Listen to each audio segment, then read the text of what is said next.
all men are endowed by their Creator with certain unalienable rights: life, liberty, and a pursuit of happiness. That's why we're out here, and that's what we fight to protect.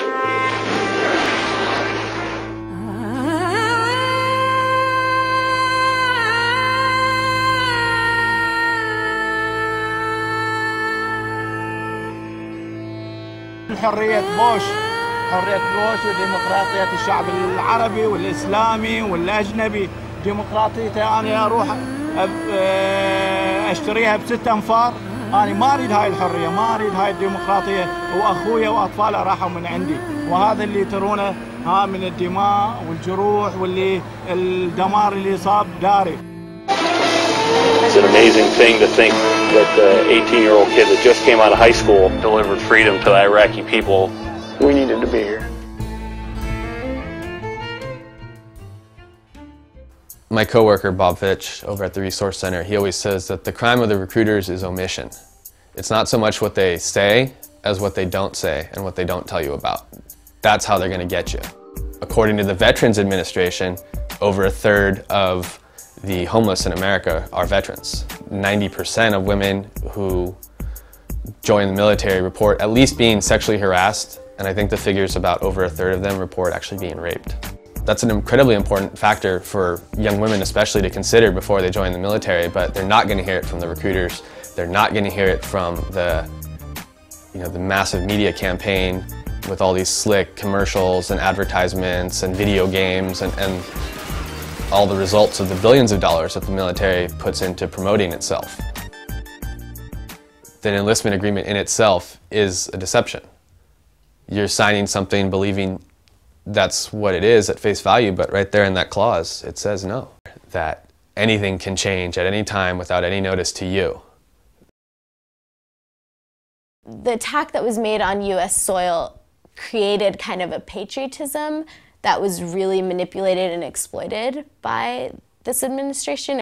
The military as an option for people didn't become something that you could do if you were loyal to the US government. It became something that if you were a true patriot, you did.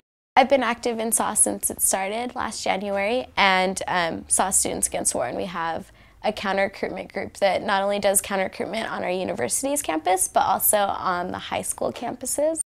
I was hired on in February to lead the youth empowerment program, and the purpose of that is to just basically support students and other young people that are attempting to nonviolently reform and change our society. And I see the counter-recruitment movement as being a pretty key part of that, because by denying the US government and the soldiers they need to conduct what I would consider these unjust and horrible mistakes of wars, then you're effectively taking away their capability to fight these wars, and you are affecting and changing society. As part of a counter-recruitment group, we've decided to kind of empower students to do it themselves at a high school level. What ended up happening was Students for Justice at Harbor High countered recruitment. Every single time they were there, they set up a booth right next to them and passed out literature on how to get funds for an education and how to do all these things if you couldn't. It effectively prevented them from recruiting, but in a really actively nonviolent way. So it's a lot more empowering, and it's incredibly grassroots when a student organization does it on their campus. The Solomon Amendment was passed by Congress, I believe, in the mid-90s. It requires colleges and universities to allow recruiters onto their campuses.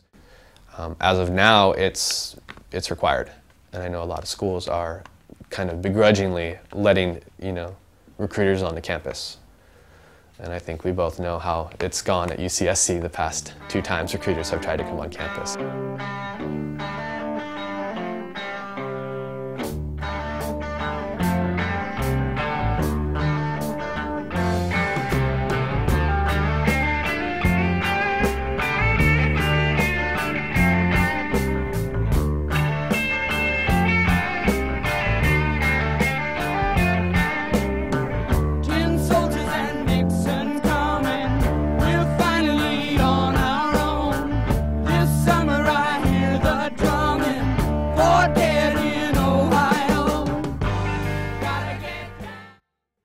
we essentially have in this country is a poverty draft. It's like you said, people from lower economic classes don't feel that they have a realistic option for themselves and their futures. And so when this guy shows up promising money for college, promising great job training, promising medical benefits and salary, and you're going to travel the world, and you know, it sounds on the surface like a really good thing. The recruiters especially will say anything up to and including outright lies to enlist people. And the ones who do have enough money probably aren't going to be sending their kids to the military anyway. They're going to prefer school. We have to remember that like we're a lot more privileged than a lot of people, and not only in this area but in this country, in this world, and like to come from that standpoint you really have to check yourself and, you know, be as humble as possible, because we haven't experienced half of the battle that a lot of people have.